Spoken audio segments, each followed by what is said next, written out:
In the meantime, we're gonna work on the WRX. She's been down for quite a while. We're gonna do the head gaskets, if I didn't mention before. We did a compression test. The car is fine. Motor wise is healthy. I'll try to insert all of that in here. However, right now we still got fluids in here. We got oil and coolant, which we gotta flush down. Right now I can't flush down the oil because I have my Civic's oil in my little container. So I'm gonna save the oil for last. I did decide to try to work on the fuel lines, as this is probably the most tedious part out of this whole removing process. So as you know, you cannot remove the manifold without removing the fuel lines. You definitely can get a quick disconnect tool from your local auto parts store. I got the company 23 one. I forget how much it ran me, but I'm pretty sure it's less than 20 bucks. I tried it 2 to 3 times to try to remove this fuel line, and it was always a headache. So as you know, it's a quick disconnect type of fuel line. What I did some research, I found out, okay, so this whole thing doesn't go all the way, right? So what I was able to, did this break? I think it broke. So what I've realized is when you are on here, what I did was put one side first. And it doesn't connect all the way, by the way, because I inserted the back side first. Once that was in, I then inserted the front side next. Once it was in, you press it against the fuel line, deep in as much as you can. Make sure these little dentations are up, and just pull the fuel line. Pull it really hard, and it should come out. So I did so, and it looks like, I don't know if I broke it or that's supposed to be like that.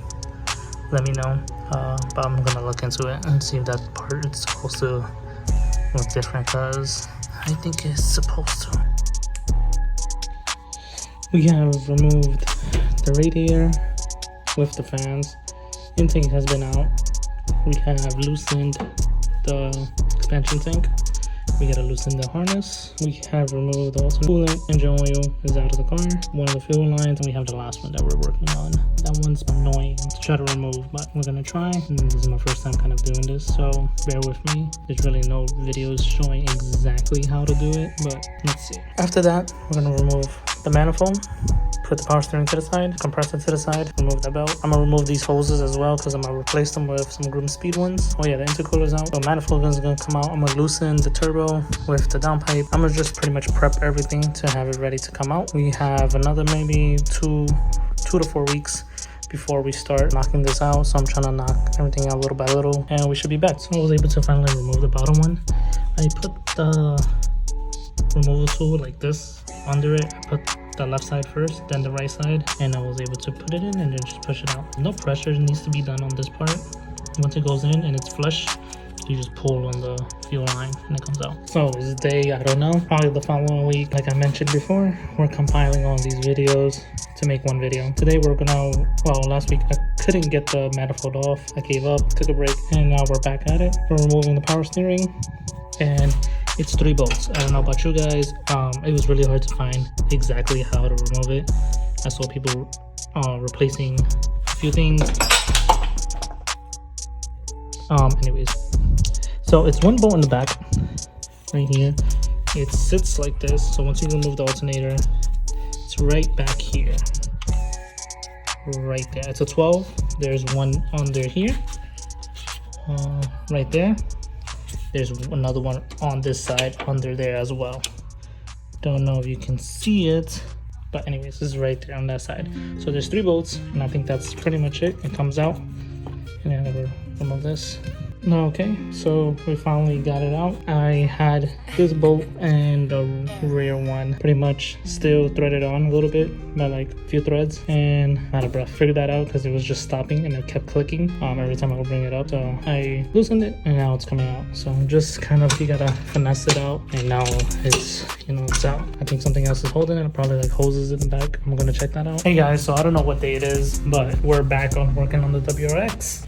It's taken quite a couple weeks weeks. So you're all gonna see this in one video, but it's been probably like overall a month in general, maybe more. So the reason to that is because one, we have to round up the funds to kind of fund this project. Second, I am waiting for my brother and hopefully Alex to arrive from New York, which is going to be on August 12th. They should be coming to Florida, and then we're gonna all knock this out. My brother's gonna come to visit. My boy Alex is also gonna come to visit and also, you know, experience Florida. We're all gonna chill, taking the week off for that week to specifically chill with them and have a great time, you know, and try to knock this out, get this car back on the road that week, hopefully.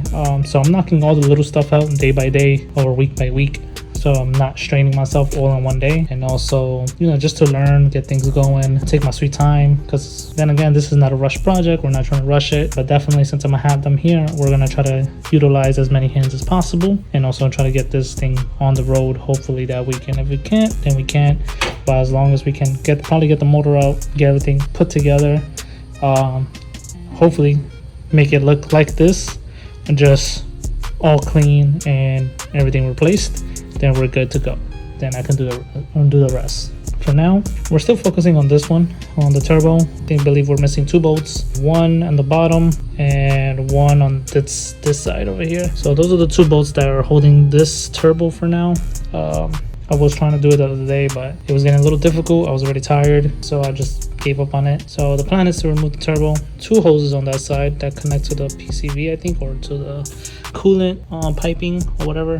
Yeah, the coolant piping, I think, because it's the 2 heater hoses, the turbo and downpipe, I think.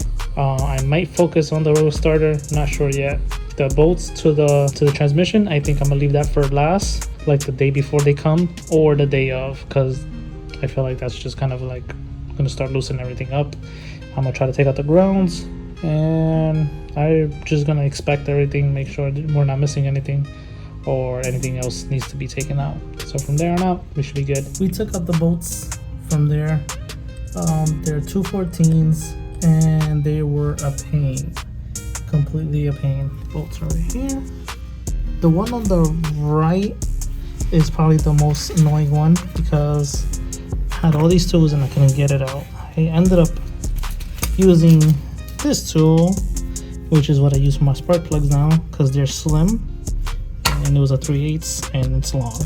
So I was able to pull it out with this because of the small clearance that you have up there for the right side.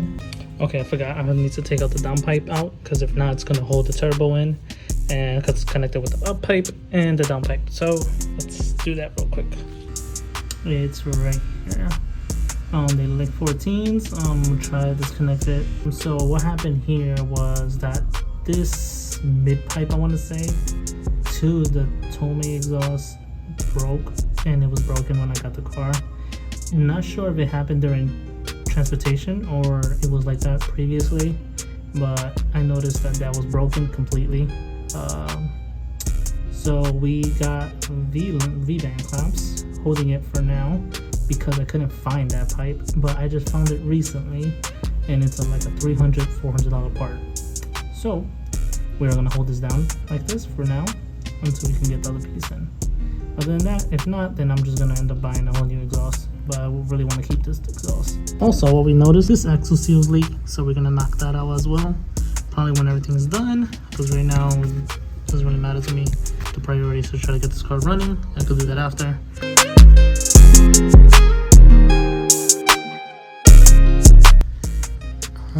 So it's leaking, something's leaking here. I'm not sure, but it's like residual oil or something all over here, and it was never supported over here. 2 bolts missing from here. We are on now the following day. We removed the turbo, so that's out. The downpipe is also out, and that did take quite some time. It was pretty fast today, but it took some time yesterday. With the turbo, I do see a leak here, I think, somehow.